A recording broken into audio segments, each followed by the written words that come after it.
Pak Ruth nyikwa Ramogiro kama na inya kumkete RamogiTV ka endi une wang sae chenro mara ng'ich welo amora inya kubed kodwa ka RamogiTV. Bang'e ang' nogo mbaka gi Dr. Eric Komolo. Dr. Eric Komolo en okil. Gimomiyo ntiere kum manochiw ne achich miluongo ni Joseph Irungu ma ong'ere gi nying mar Jowi kawuono e doho.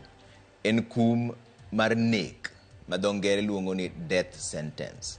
To ntiere pogruok, ntiere machielo be men kum mar tho ma dho ngere luongo ni life sentence. Pogruok en niya, kum mar nek ne katiba manyien nogolo. Nikech ndalo machon nonego bed ni kanomiyi kum mar nek men death sentence ne nitie ng'ama ne negi. To mano katiba nogolo. To kawuono wawinjo komiye Jowi kum mar nek. Wabro penja ne okil ni to koro pogruok ne kanye to ma dhi bedo nang'o. Mane mbaka mong nogo bang' daka moko matin, lakini sani to waseduogo ka endi ka wan ka endi gi Belinda Adhiambo men nyar Gema Kala muneno kane mato mbaka masa adek mano buch jopiny. Pod wabro bedo gi Belinda Adhiambo achiel mawacho ni lakini Kennedy Ondiek bro donjo irwa ka en jasiasa ma ja UDA. Fred Okango be jasiasa ma ja Azimio kawuono ngi twak mong'ith nyadiriyo sani sa achiel to gi sa adek bende. Anto nyinga Trevor Ombija Jandingo panga jonyakach dendo nombija taya nyakwar guok kocha pesa. Magi weche manyien ma wan go.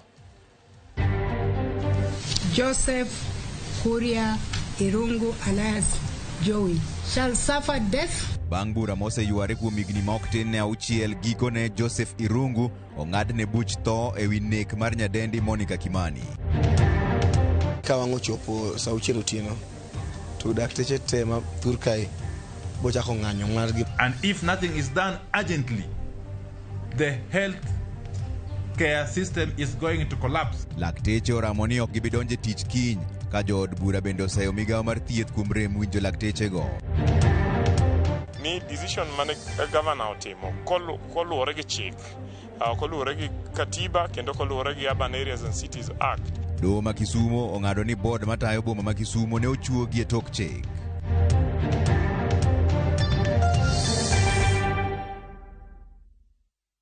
Nero kama numero weru winjo pa chuari adeka uchiel nonone kako nyalo yudo nyikwa Ramogi. Chaka ni weche manyien ni Joseph Irungu Kuria mong'ere gi nying mar Jowi ong'adne buch nek bang' doho yude kod ketho mar nego nyadendi Monica Kimani e higa mar 2018.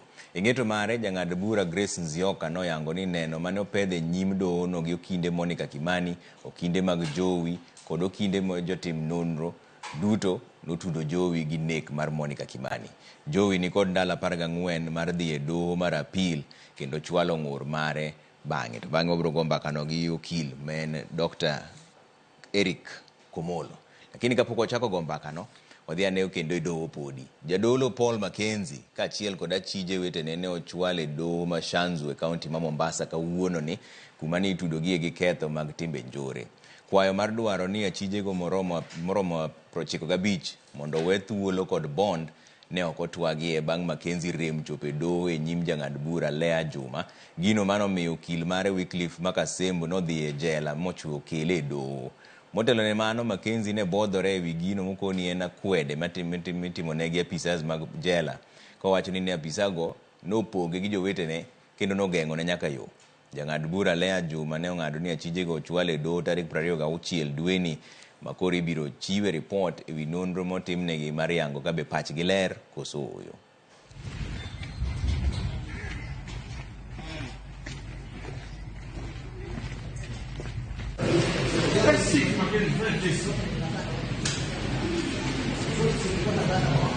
Let's move it back off.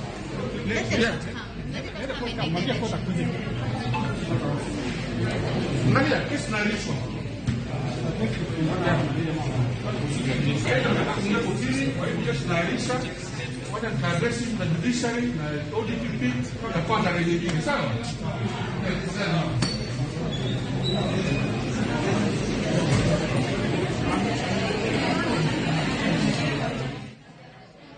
Ng'anyo mar lakteche pacho kae mangima chakore ayanga otieno makawuono. Maendi no yang kod jagoro mar riwruok mar lakteche Dr. Davji Atela mawacho ni piny owacho ok osedewo dwachgi kendo chakre kiny onge laktar mabiro yudore od thieth pacho kae kamoro amora. Kaka Judith Omondi leronwa, moko kuom jood bura mag Azimio la Umoja dwaro mondo mi jatend migawo mar thieth ogwe tao poni ok ginyal chopo kare dwaro mar lakteche.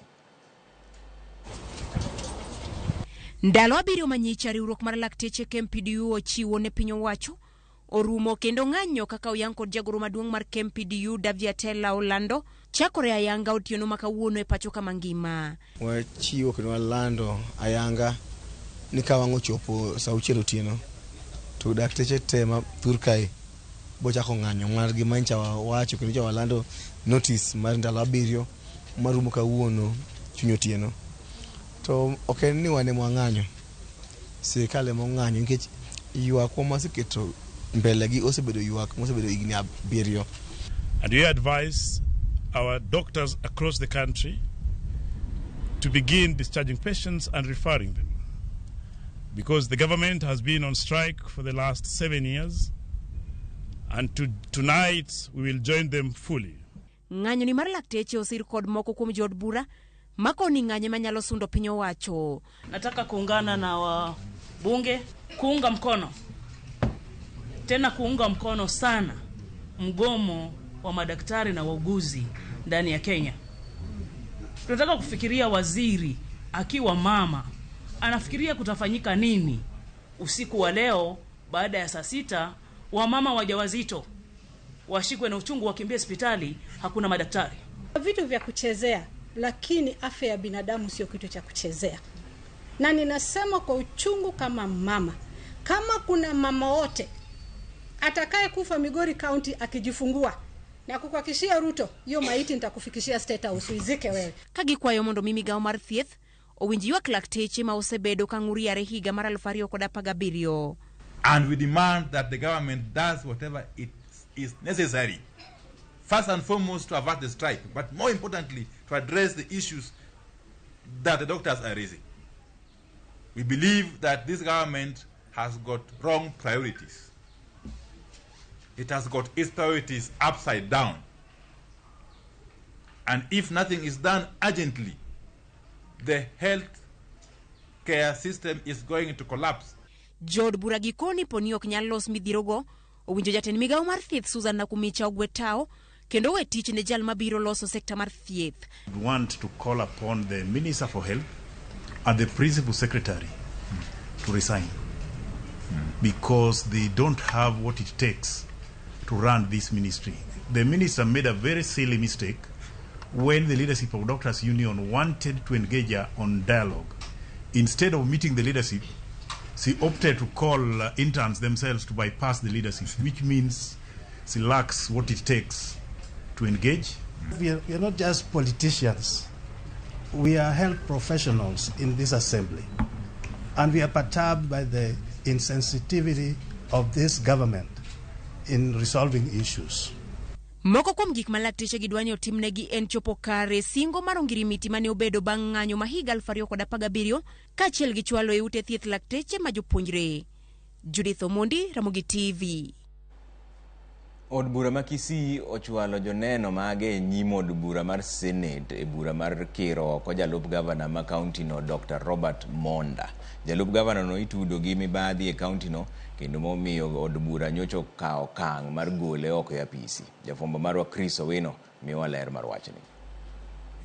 Bura mar gole e apisi jalup gavana ma Kisii Dr. Robert Monda ochakore ayanga e od bura mar Senate.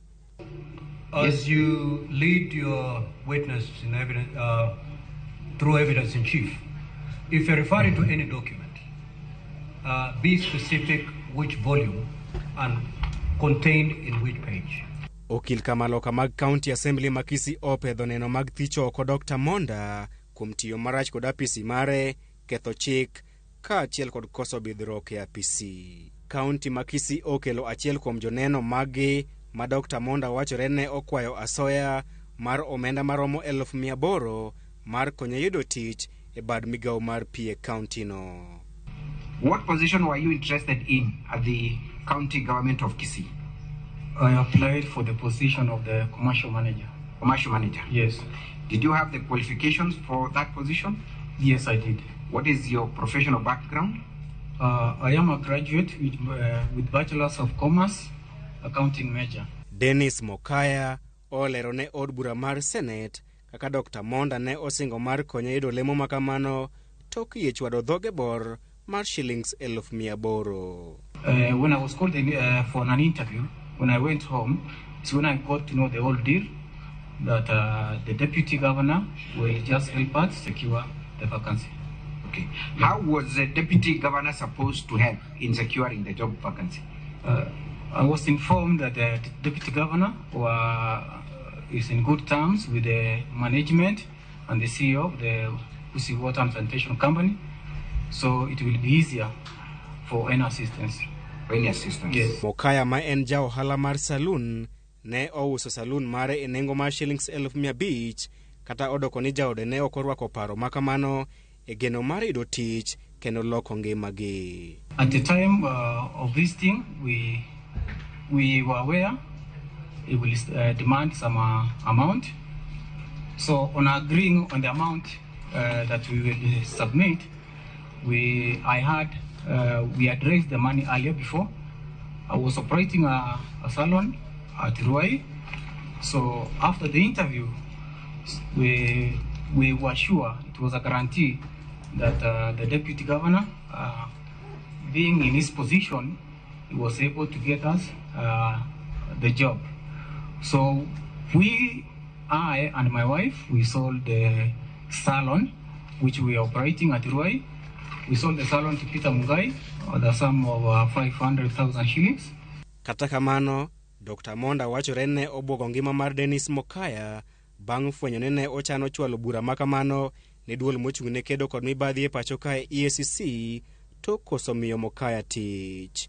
Bura makamano dhi rumo chieng' tich ang'wen jumani e kinde ma Dr. Robert Monda dhi yudo thuolo mar chung' e bao kendo sero senators mondo kik tere pacho.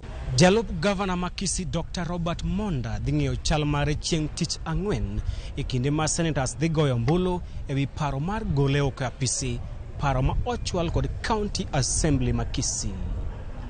Chris Owino, Ramogi TV, Parliament Buildings, Nairobi. Joseph Irungu Kuria mong'ere gi nying mar Jowi ong'adne buch nek bang' do yude kod ketho mar nego nyadendi Monica Kimani e higa mar 2018. E ng'eto mare, jang'ad bura Grace Nzioka noyango ni neno mane opedhi e nyim doho no gi okinde Monica Kimani, okinde mag Jowi kod okinde jotim nonro duto otudo Jowi gi nek mar Monica. Jowi ni kod ndalo 14 mar dhi e doho mar appeal kendo chwalo ng'ur mare. Lidio Keyo miwa ler mar wachni. En bura mosekao higni 6 buch nek mar Monica Kimani manotimore higa mar 2018 noyud ringre ode bang' kanonege e yo magalagala. Gikone to familia mar Monica Kimani oyudo fungruok bang' doho mamalo ng'adone achich maduong' e burano Joseph Irungu bura mar tho. Kochiwo ng'eto mare, jang'ad bura Grace Nzioka wacho ni kaluwore gi andika manopedhi e nyim doho no gi okinde Monica kod okinde Jowi duto ne giyiere ni nek mar Monica ne galagala kendo odhi ataro gi chike mapachoka machiwo ng'eto mar nek ne jal motimo tim makoch makamano. I have ordered that the first accused person before this court, Joseph Kuria Irungu alias Jowi, shall suffer death as provided for the offense of murder under section 204 of the Penal Code of Kenya. Kosomo kitapa yubachiela parko dario nyaka parko dadek mawuoke muma Nzioka wacho ni karaja chien ne oko yiene nega yubu bang' Nyasaye miye thuolo mar teme kabeno yango ni kit nek manonego Monica ne en nek mopangi kendo ne oken masira kado bende otudo lony manonego Monica gi lony ma Jowi ni godo bang' yango ni noyudo tiegruok e weche magarita e piny mar Dubai. This is what the Lord said to Satan. Behold, all that he has is yours. Only do not lay a hand on his person. And I find no room anywhere for a person to take another person's life unlawfully. The person must have had some training And remember, the evidence even revealed that after the offense was committed, the deceased was put in the bathtub and the shower tap was put over to run the blood off. When I read the report presented by the probation department, where the accused person himself says, I have been trained by the Dubai Police Academy and an Ogara group, I thought that corroborated the finding of this court that there was full scale for commission of the offense. Jangad bura yango ni Joey ok nyalo thuolo dogi kindo ganda kaluwore ni en jal makite galagala kendo entiere kod ichongo malo ka japadri magwengi Joey to wacho ni ging'e kaka rawera mohero Nyasaye kendo makite ber gino makoro miyo jangad bura yango ni Joey entiere kod kido ariyo motegno gino mamiyo onyalo tiyo maundu ka oganda ok par. The probation officer, Mr. Andrew Kanyotu, he describes the accused criminogenic risk factors as follows. That he lacks stable partner relationships. He has antisocial personality patterns manifested by living on the edge. He is impulsive and a thrill seeker. He uses anger or aggression to control others. And finally, he says that the accused has a double personality trait. The probation officer interviewed a senior chief of free area location, Dr. Samuel Macharia, who described the accused person as being well-mannered, respectful, and was not a threat to the community. Bishop Shadrach Olo of Agape Sanctuary Church says that the accused person is a member of his church. He is steadfast in faith, relates well with fellow Christians, and at the time of his arrest, he was a choir master in the church. Okinde mar familia mar Monica Kimani onyiso mor mar ging'eto makamano ka koro gijiwo jogo mantiere kod buche doho mondo mi obed kod yie gi doho ma pachoka. Samoro ka ng'eto mar buradhe to iwinjo kisome to samoro iwinjo ne okodhini ka kidware to ka ogik kama chielo to kendo iwinjo ka samoro biro kori mane kaka ng'eto mar bura bedoga. Koro wasebedo ka wane kesni ka watete ane familia mondo ka giko to bedni justice oyudre negi kendo wasetemo nyaka ne wachake keso sedhi maber okaw igni modhuro lakini doho dhi mos tinde ne ringo mos lakini gikone to ni ratiro nyaka yude. Korka kore kokalo kuom kinde mage Joey notimo mos ne tho mar Monica ewi nek makochno kapod oramo ni en ne ok onego Monica Kimani. He expresses his sadness that such a tragic and careless loss of life on extremely circumstances bordering on an act of absolute madness that is beyond understanding, even to him, as he stands there convicted. He says that it is his prayer that the deceased family will find peace and that her soul will rest in eternal peace. Me, I believe my son is innocent. Na hajafanya kazi yoyote, kosa yoyote, hajaua. Kuna kitu ninaamini, kuna a God of a second chance. Na atamtoa. Na ndio unaona niko na nguvu sababu Mungu mwenye ninaamini ndiye atamtoa. He is like Joseph. Joseph alidhulumiwa hivi na Mungu baadaye alimtoa. Na hata ninaamini sasa atamtoa. Wakati wa Mungu ukifika. Irungu korontiere kod ndala par kod ang'wen mar tero ywak e doho mar apil mar kwedo ng'eto makamano. Higni 6 nyaka ne yud ringre Monica Kimani konegi e ode. Familia mar Monica koro nyalo yudo fungruok bang' doho ng'ado buch tho ne Joseph Irungu mong'ere kaka Joey. Kata kamano familia mar Monica wacho ni ng'eto makama ok nyal golo lit magisebedogo kotenre kod lal mar nyargi.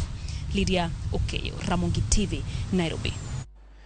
Daktari men bende okil Dr. Eric Okomolo ni kodwa kaendi mondo yangnwa ne wach ni maler. Erokamano nyako miwa seche gi okil. Erokamano Trevor. Kum momi jowi ni tiende nang'o? Nikech nitiere pogruok e kind kum mar nek ma dho ngere luongo ni death sentence to gi kum mar tho ma dho ngere luongo ni life sentence. Mar jowi ni en mane? Mar jowi ni en kum mar onego bed ni nege kidwa wacho dholuo maler. Matiende ni jajo wacho ni nikech chalo gima en onego nyako chande. To king'iyo chik ma iluongo ni penal code mama judge no bo wacho section de mar 204 wacho ni ng'at ma oneka dieri ma kot onwang'o no neko onego bed ni nego. Matiende ni owuon onego bed ni ka process no osedhi malong'o to kada en ma committee kata en menda solieri to kopo ni Kenya osechopo kama ti watime death sentence no to idhi nege. Mondo negi nyaka jatend piny bende sign warrant no. Koro en process ma dhi mbele mang'eny lakini gima omiye en onego bed notho. Ok no dhi tho e jela. Onego bed ni nege. Life sentence en tweye nyaka chieng' tho. Maisha ni modong' te. To death sentence en inegi. Mamomiye ni onego bed ni inegi. To koro wang'eyo maber ni Kenya kaendi ng'ama nonegi mogik ne higa mar 1987 higni 30 mosekalo pok nwanego ng'ato Kenya ka. To doho to pod chiwo kum mar nek. Ji wacho ni ng'ane moneg mogik Ochuka. Doho chiwo gigi nikech sheria ma Kenya pok oloki. Ji mang'eny aneno kago mbaka e mbui ni katiba ma Kenya montiego mane wakelo 2010 ni onego wacho ni ng'ato konego negi. Mano miriambo. Katiba wacho ni ng'ata nigi ratiro mar bedo mangima to mana komae ratiro mar bedo mangima no ero gima kisungu luongo ni through lawful means. Lawful means wacho ni samoro kae wacho na nego ng'ato timo makosa moro kata timo gik machalo dwa loko sirikal titera court ma court amua ni Eric Okomolo notimo gina adieri mane lawful means. Koro chik ma Kenya pok otamore ni ok negi ng'ato. In fact chik wacho king'iyo penal code ma wacho ni nitiere ketho moko 3-4 ma kitimo to nego bed automatic inegi. Achiel kuomgi en kidwa loko sirikal. Kidwa loko ker gi kachal kamago kaka mane wacho no Ochuka gi notimo cha. Mar ariyo en kinego ng'ato kaka wacho ni jowi notimo niendi. Mar adek en kikwalo gi weche njore kwalo gi agoko iluongo ni robbery with violence. Matiende ni in gi bunde gi in gi beti gi dwa ng'ado ji kikwalo. Mar adek bende mar ang'wen en kidwa chako kwalo kamano kata kikwalo tije chako kwalo gi robbery with violence when attempted robbery with violence. Adek go ketho ang'wen go chik wacho ni onego bed ni negi. To koro ere tiende chiwo kumno to wang'e maber ni ng'ama inego maler to onge. Nyiso nang'o dong' mano koro nyiso ni nitiere rem moro nikech doho wacho kama to tim to ok time.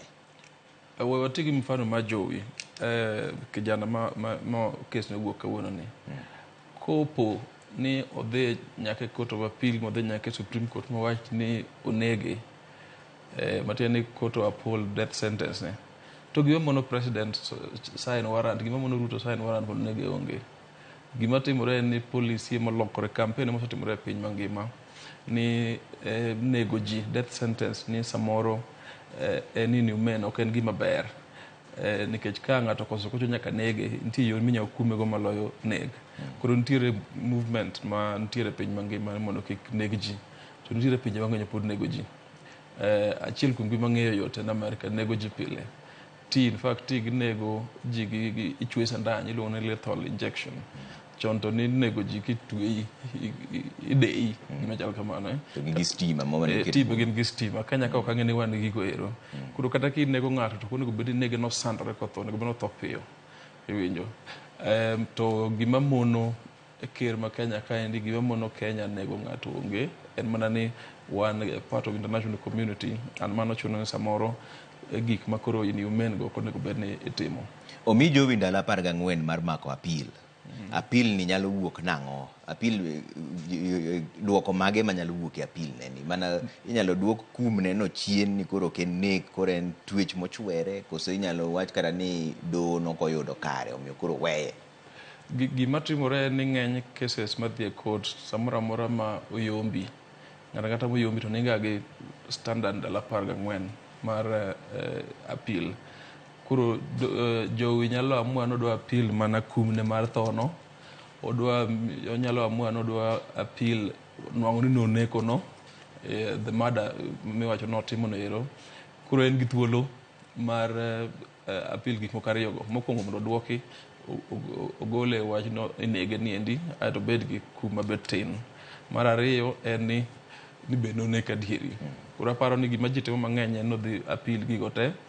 Mano kende biro kawo higni 3-4 kendo mondo court of appeal o process gigo marum, nikech court of appeal chalo gima judges ok ng'eny ahinya.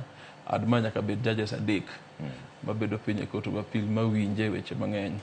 Gima nyalo timore kendo en ni samoro ka ing'ado kumne to ibiro wach ni ni endi koro wamiye higni awacha 20, agala mfano, wamiye higni 20 to lakini nikech osebede jela koro nyicho chako bedo dwe mokalo ka chieng' kes ni rum e court of appeal madhi kata Supreme Court samoro koro higni 5 kendo koro inyalo ng'adi ndalo mosetiyo mosebedo ka entiere e jela ni endi.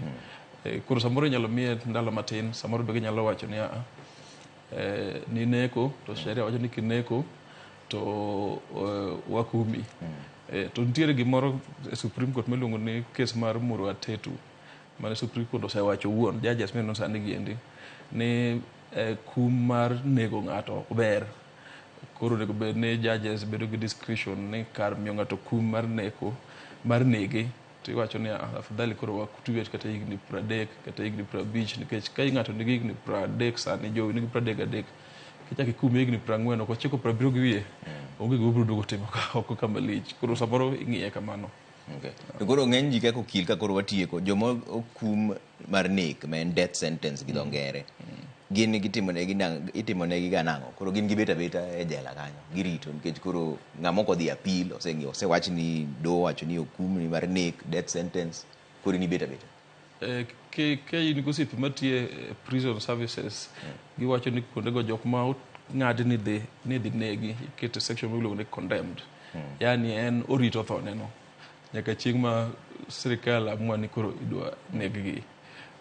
To nikech pok ondeg ng'ato higa 1987 koro samoro gimaosebedo katimore ni ng'eny jok mane otwe death sentence gi endi ka nitie committee ma review cases ka tabia ne ber gi chal kamago to samoro sentences gi idwoko ni life imprisonment, moko bo osegol to ng'eny gi to udho. Inyalo mi kum mar nek tichaki wuok. President nyalo pardoni. President nigi gima kizungu luongo ni prerogative of mercy manyalo kata jogi nyalo we kiny. En mana ni koweye to koro ibiro penje ni to kare public policy mane mo implement ka nitiere sana ka nitiere paro ni nyako ni onego nyako cha dieri to gima mono president ng'uono ne jowi kiny to onge kama ka ni jowi ko appeal to sentence ne ose chako ringo kaka mar chako ringo sani ni endi. America ng'en Trump bedo bir president mondo ng'uonre ne koro president kamoro moro nigi koro en cosa duonjo to ong'uonore ne wuon en ga power mowene president kende ni nyalo ng'uonore ng'ata. Okay.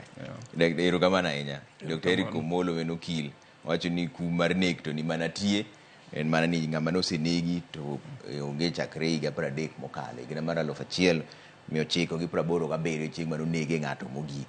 Ng'eny jomotwe kendo migi kum mar nek gibet ga bete jala kanyo nyaka chieng' ne koro ngima girum ko kamano inyalo wegi be kata seche moko. Wabro keto mana wang'o mondo mwanene ka be dala par ga rumo to bro dhi appeal koso ko be dhi, lakini sani to dhi mbele gi weche manyien pod mane doho kanyo, lakini koro wadhi Kisumo kuma doho ma Kisumo kokalo kuom jang'ad bura Stephen Rarido owito oko yiero mar jokanyo mag board matayo chenro mag boma ma Kisumo kaluwore ni ne otime ataro mar chik. Board no moting'o Elijah Adul, Rose Anyango, Kinda Knight, Abdul Rafik, Rafael Kapio kod Alex Chengo kaka jokanyo mage nong'adnegi ni oketgi e tok chik. Burano ne ochwale doho kod okil Joshua Nyamori ma bende ne orwako ng'etono. City Board emochung' ne weche mag tayo boma ma Kisumo kendo manager mar boma no en Wanabala Wanga kendo jagoro mar board no bende. Obedo entered nyoro ma court nyowacho ni decision mane governor otimo koluwore gi chik koluwore gi katiba kendo koluwore gi Urban Areas and Cities Act, court ne oketho mo order ni mondo ochak process mar recruitment mar members mag city board again. And then court ne owacho ni case no biro bedo mentioned bang' dweche 6 mondo court ong'e kabe county government oluwo gima court ne wacho. Ne wabiro court nikech county government of Kisumu osebedo gi tabia kata tim mar timo gik moko mopogore gi kaka chik dwaro gi kaka katiba dwaro, and without caring ni jopiny dwaro nang'o. And therefore wadwa ni mondo encourage jo Kisumu ni one process mar county government mar yiero city board no jopiny koro ka oseket advertisement mang'eny, jo stakeholders ma Kisumu onego apply mondo wa make sure ni ji mang'eny o apply, and then wa monitor the process to make sure ni jogo obedo recruited. Wadhi yo moro machuok podogo to podon goche manyien mabiro kelo iru kata ang'iyo mana gi muoro nwa ka endi 2-3-6 naneno ka endi mawacho ni RamogiTV an jamta wuod Awasi border watching live from Awasi. RamogiTV jatend migawo mar thieth to onego gwe tao tich otame to bende onenre ni ok odich gi kwayo mar lakteche. Mano Fred Osuru kani Don Dora phase 2 Fred Bus na Jordan Dora to kamana ije ni neno ga Ramogi pile wamor kodi ahinya. RamogiTV an Lawi Ojala wadhi chomo kure gi jotuo yawa Nyasaye Kenya dhi kanye ma endi bank osewinjo ni jo lakteche dhi ng'anyo chakre kawuono gotieno. RamogiTV alo RamogiTV ma Evangelist Eric Omondi Sori Karungu Raga Pefa Church kumar nek okare e nyim ruoth. Nek ne nitiere chik muma le singruok machon to ka en adieri ni court bura ing'ado kaluwore gi adieri mar Nyasach muma, then court mibadhi omako giwe tiyo gi muma gi marach ginyalo chwanyo ruoth. Nero kamana ahinya. Nero makamu man Richard Jaduong Makamu osiepe na mani Kisumo en owacho mopogore ka endi gi wach mar election. Wacho ni Kalonzo is the automatic opposition leader after NADCO report. Haya, wadhi yo moro machuok podogo to bodon goche manyien mabiro kelo iru kaka kidhi mabor ahinya.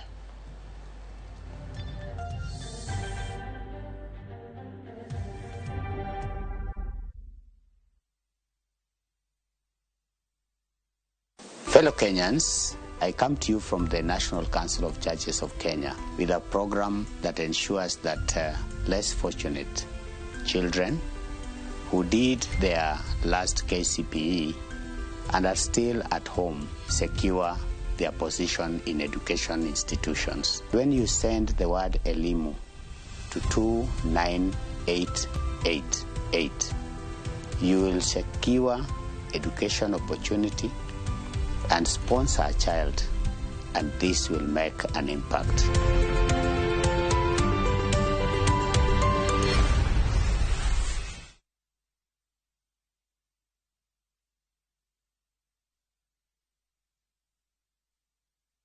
Are you ready to turn your Skizza-tunes into cash?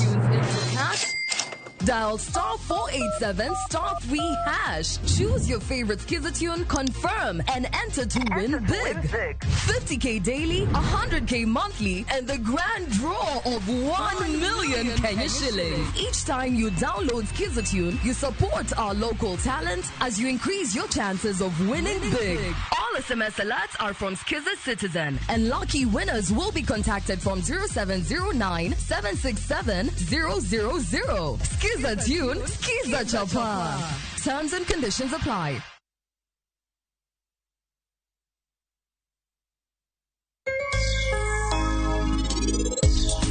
The difference or pogruok e kind grow ama minimum 28% to get start ama minimum 28% and mana ability mar grinding the screen mwatiyogo.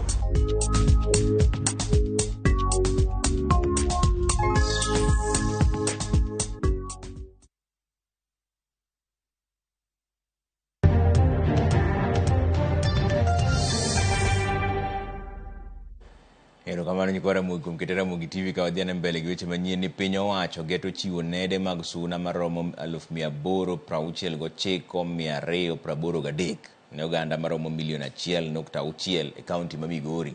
Chenro no ma ochakore kawuono en mar jiwo lwenj kedo gi tuo mar malaria e kaunti no endo. Jafwambo marwa ma Migori Joe Juma miyo ler mar wachni.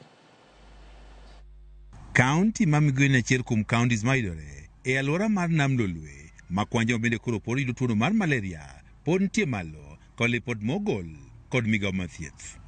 Nyaka sani lipot yango ni tuono mar malaria pod landre 21% e kaunti ma Migori, ka bende okenge mopogore opogore pod imedo keti e kedo kod tuoni. To chenro gi gichalo kaka go yadh suna, wachak watimo gimiluongo ni malaria in pregnancy, mo protect mine man gi iye ka gibire clinic immediately 13 weeks ka gisefwenyo ni gin gi ich, to ka gidhi osiptande wa timiyo gi yath miluongo ni Fansida. Fight is still going on, although slow, not as much as you would expect, but waneno ka wang'ni kaka koro kendo chiw net. We believe that kochopo higa mabiro to waboneno very good results. Behavior change, especially at the community level, kaka sewacho, if we had enough resources, en gima onego dhi nyime beyond the campaign period. Chiwo nede mag geng'o suna ma bende piny owacho mar kaunti ma Migori ka otenore kod piny owacho mamalo kowego mok mago mag piny owacho ochako timo e kaunti ni ma Migori en achiel kuom yorego ma itiyo godo e kedo kod tuo mar malaria. Ne warejista ji madhi 1,672,000 to mane watarget households 771,000 e Migori County. To gimodhi ensure towards the end exercise moda timo niendi ni wan gi nets 869 gi 283.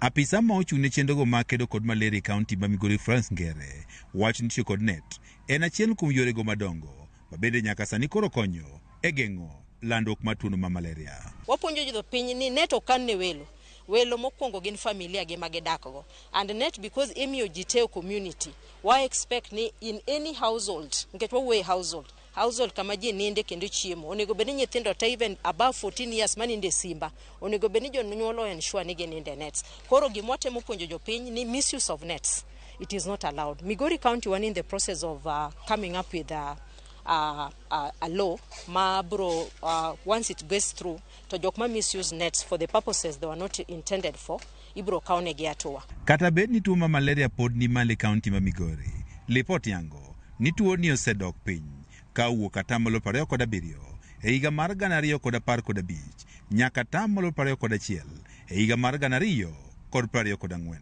Migawo mar thieth e kaunti ma Migori bende jiwo oganda mondo oter nyithindo ma higni nitiere e kind dweche 6 kaachiel kod higni 2 e chanjo ma tuono ma malaria.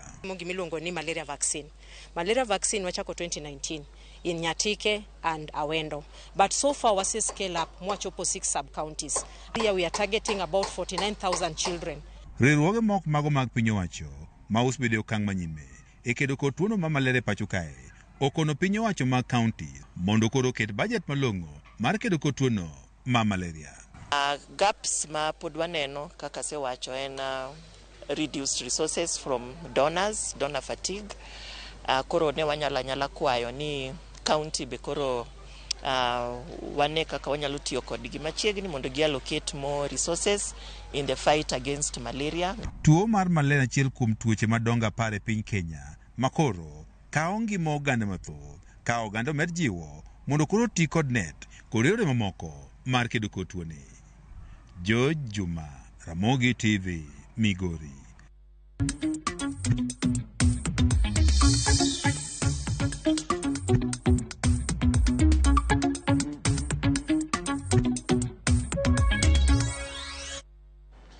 Tend kambi mar Victory Farm ma en kambi matimo pith mar rech e osera manyasani ma iluongo ni Fish Cages e kaunti ma Homa Bay oyango chenro ma gin go mar gero kambi loso chiemb rech gi kar loso nyithind rech e alworano bende. Kambino wacho ni bang' yudo lesen ka owuok e piny owacho mamiyo gi teko mar keto kambino e kar kembe mariwa e kar chung' od bura ma Karachuonyo, dwaro margi en neno ni giting'o malo pith mar rech e alworano mar Nam Lolwe. Jatend piny Kenya William Ruto e kinde mane oyuoro e kaunti ma Homa Bay romo mar 2 mar keto mwandu ne ochiwo ayanga lesen mar tich ne tend kambino mondo giket kambi machielo e kar kembe ma sirikal ne ochako. Ker mar piny President William Ruto ncha omiyowa license mar Special Economic Zone ma Niriwa. Sani wachano watiyo wan gi buche kendo wachano watiyo machiegni gi county government mondo wachak tich Riwa. ang'eni in the next 6 to 8 months kawasetieko weche mar loso yore gi ywa stima riwa tang'eni wabochako tich kuno. So wan gi program mar donation mar fingerlings. Korka feed ma wadwa loso, wabo loso ni wabo tiyogo, beche ok bibedo ni mal ahinya, to kendo wadwa loso moromo jopith rech moko mondo ng'iew mondo tigo.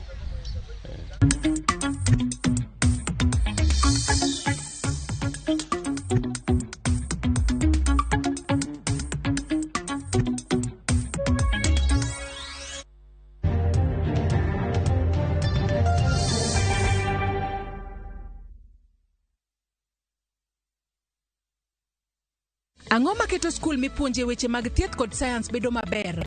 Waketo maino marwa e chal ngima mar jopuonjre, waketo maromre timo nonro kod tiegruok, wajiwo jopuonjre bende odonje chenro mopogore opogore kaka tuke. Wachiwo tiegruok mowinjore gi omenda ma japuonjre chulo, japuonjre tieko somo ka en gi lony mamalo mar donjo e tich. Omiyo chop Imperial College of Medical and Health Sciences kama kepo mar dwe mar adek higa mar 2024 dhi nyime. Welcome to Imperial College of Medical and Health Sciences.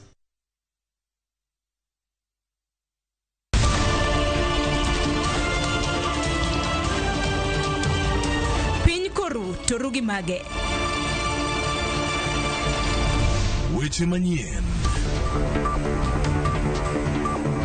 To chuny mbaka en nyiero, ywak kod muodo lak. Matwak kod duond jopiny. Nyakora Ramogi jong machiegni neno weche manyien. Ma en rupiny kod mbaka oromo e Ramogi TV.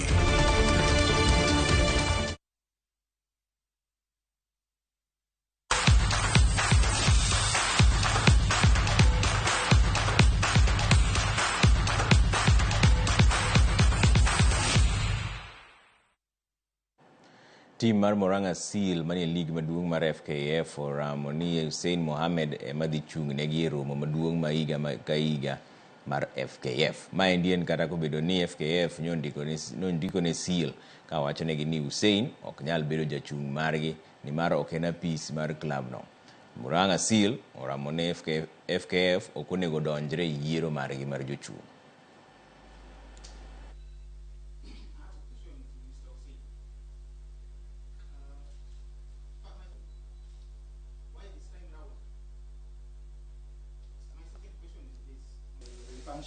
So I want to set the record clear that my appointment, or Moranga Seal's appointment of Hussein Mohamed, still stands, and Hussein Mohamed will turn up on Saturday for the AGM, unless he declines to attend.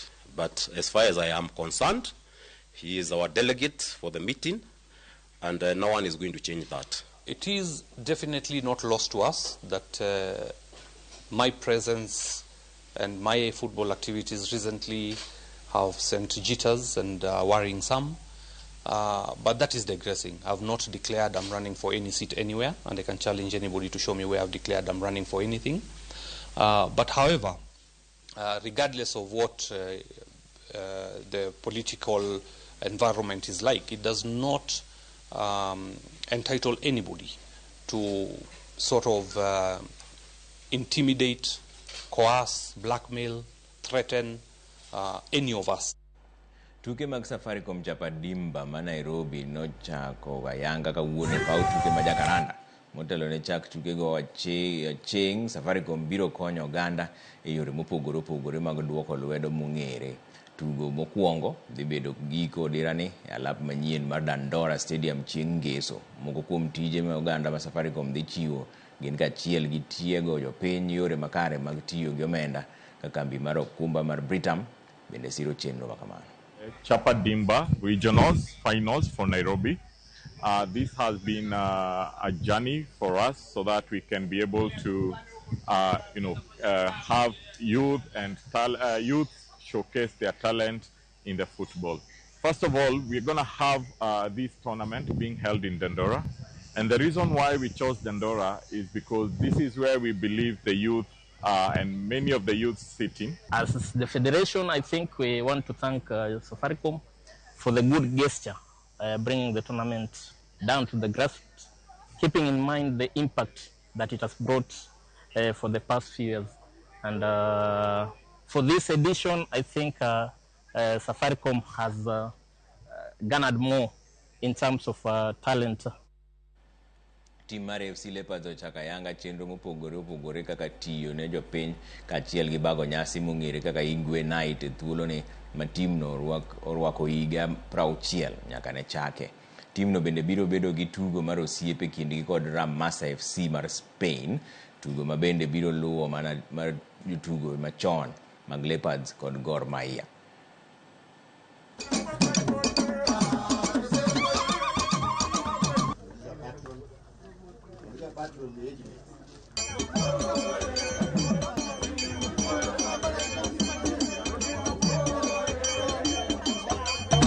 Now we are looking at scenarios whereby the club has won the league 13 times, has won the Eastern Central 5 times. We have not featured in Africa. So at 60, it is a time for reflection. We want the legends to reflect. They've really played their part. We want the fans to reflect. We want officials. We are with our patron here. And when everybody reflects, we need to put in place structures that now will take us to the next level.